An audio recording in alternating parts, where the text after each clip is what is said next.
Hello and welcome. Today I'll be discussing an approach chart and how you can use these in flight simulation. The aim of this is to provide an understanding of how approach plates work and how you can use them when flying in instrument meteorological conditions. So to start off with, we'll go from the top to bottom. So here we have an approach chart and it is Exeter in Devon. So we have the runway code up here, Echo Golf Tango Echo.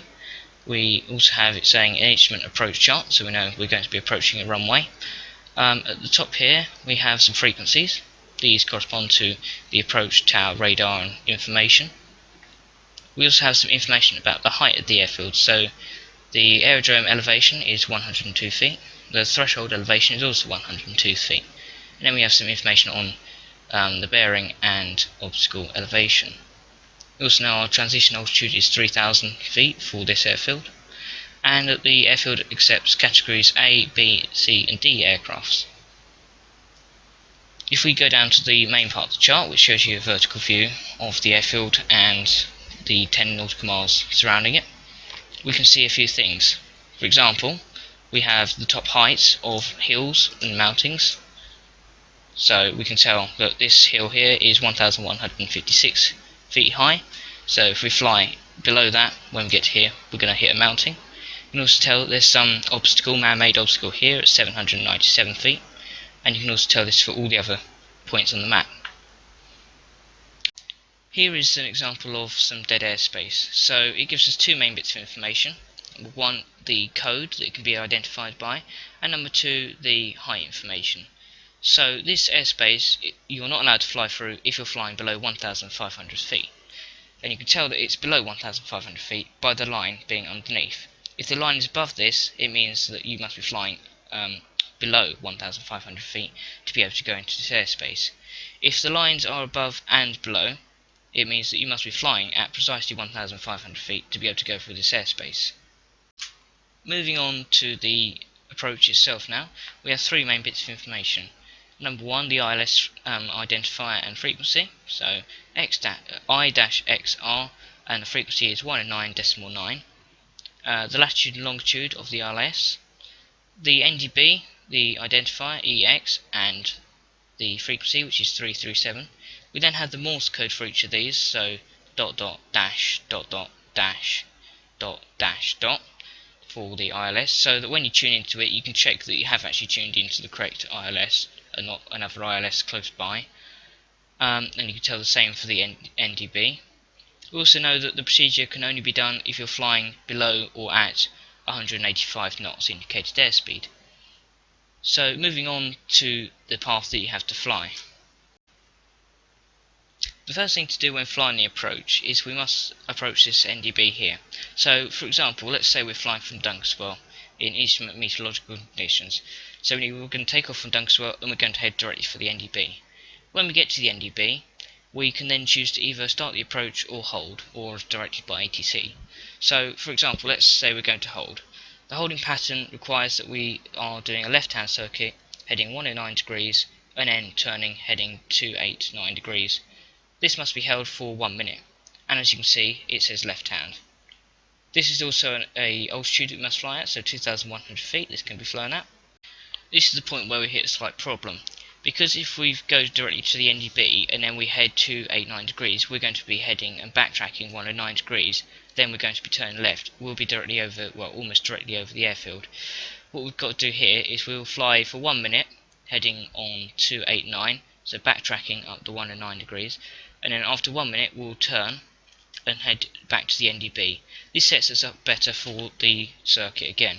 So once we get to the NDB, we'll turn and head 289 degrees, go for 1 minute. Once we reach the 1 minute, we'll turn, and then once we're back onto the straight, start the 1 minute timer and go back. If you do this perfectly, you should get to 1 minute when you hit the NDB. If not, continue on to the NDB. When the NDB needle flicks behind you, that's when you can start turning and continuing your holding pattern. When ATC tell you that you can start your approach, you can then exit the holding pattern and fly, depending on your category of aircraft, either 113 or 108 degrees out. If you're category A and B, you choose the inner route, so heading on 108 until you get to 7 miles out from the ILS system. If your categories C and D, you fly on 113 until you get to 8 miles. So let's say that we're category A and B and we're going to fly on the inner radial, so we'll fly at 108 degrees until we get to 7 miles out. You'll know you're 7 miles out because the ILS system has DME attached to it. Therefore, when the DME reads 7 miles, you can then start your turn. You will then turn until you reach the radial of 258 degrees, and then you'll level and fly straight ahead. The next thing we need to consider is our altitude when flying this. Since we reached 5.5 miles, which is when you start your final descent up towards the runway, we will scroll down to the bottom of the page and read the descent. This is the graph that shows you from a horizontal view and shows you the descent towards the runway. So the NDB is marked here, and as you can see it's 4.1 miles out. You have your distance along the bottom, and then you've got your categories C and D and A and B aircrafts and their approach radials. So when we start our approach, we have to start at 3,500. As soon as we go over the NDB, we can then start descending to 2,700 by the time we get to our turn. So when we get to our turn at either 7 or 8 miles out, we should be then at 2,700 feet. Then once we start the turn, we need to drop down to 2,200 by the time we end our turn. So by the time we get to here on the map, we should be at 2,200 feet. Then we should continue straight towards distance 5.5, which is the point where we start our final approach. So we then head directly down and into the runway. By the time you get to 4.1 miles out from the runway, you'll reach the NDB, which also has an outer marker. So this means that you're on track, effectively, so as long as you're flying at the correct altitude, you should be aiming for the runway precisely. Also, here you should be tracking the localizer and glide slope, so there should be a cross appearing on your instruments as where you're flying. You then continue on the radial of 258 degrees until you hit 0.6, which is then the time where you need to decide if you're going to abort the landing or continue with the landing. This is also the middle marker point. If you're going to abort landing, then you need to follow the go around procedure.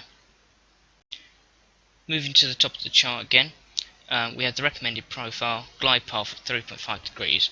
This means that you'll be descending at 370 feet per nautical mile. Over here we have the DME, so DME I-XR, and the distance out from it in statute miles, 5, 4, 3, 2 and 1 miles. Here we have the height that we should be at when we reach 5 miles, so we should be at 2,200 miles above sea level at 5 miles out. This in brackets is above ground level. And then at 4 miles you should be at 1,650 feet, and at 1 mile you should be at 530 feet above sea level, and again this is in ground level. So if we look at here, at 5.5 miles out we start our descent, we continue on the radial of 258 degrees till we get to 0.6 miles out, at which point we decide if we're going to land. If we land, then we land. If we can't see the runway, then we have to go around, or we're not set up to land, then we have to go around. So landing procedure is here. Climb straight ahead to 1,100 or to I-XR DME 2, whichever is later. Then climb turning right to NDB Exeter at 2,500 feet or as directed. Basically what this is telling us to do is to continue on the bearing of 258 until we get to 1,100 feet, or we pass this. Both of those must be true, so we have to pass this and we also have to be at 1,100 feet for us to start turning. Then we start our turn and we head directly for the NDB. Once we're here we can then choose to hold, or we can choose to go for another approach. If we go down to the bottom we can see some information about the aircraft category, and we can also see some information about the rate of descent. So here we have the ground speed in knots and the feet per minute that you should be descending at. This is a good reference for pilots, as you can tell from the airspeed that your plane does, the feet per minute you should be descending as you go into the runway. So if I'm say a category B aircraft, I might do 120 knots, or that might even be a category C aircraft. So if I do 120 knots, I should be descending at 740 feet per minute. This way I'll be on the glide path of 3.5 degrees. This is only a rough estimation and doesn't cover all airspeeds, but should give pilots a rough guide on how they should descend into the runway. Here we have some more information about if you're not able to receive the DME. Fly outbound for 1.5 minutes, categories A and B, or 1 minute if you're categories C and D, prior to commencing base turn. Then we have some further notes that ATC have provided us with for flying the approach. We then have the Civil Aviation Authority down there, and the date that it was published, so the 9th month of 2014. In the next video we'll be flying the approach into Exeter. So that concludes my video on charts. As always, like, comment and subscribe.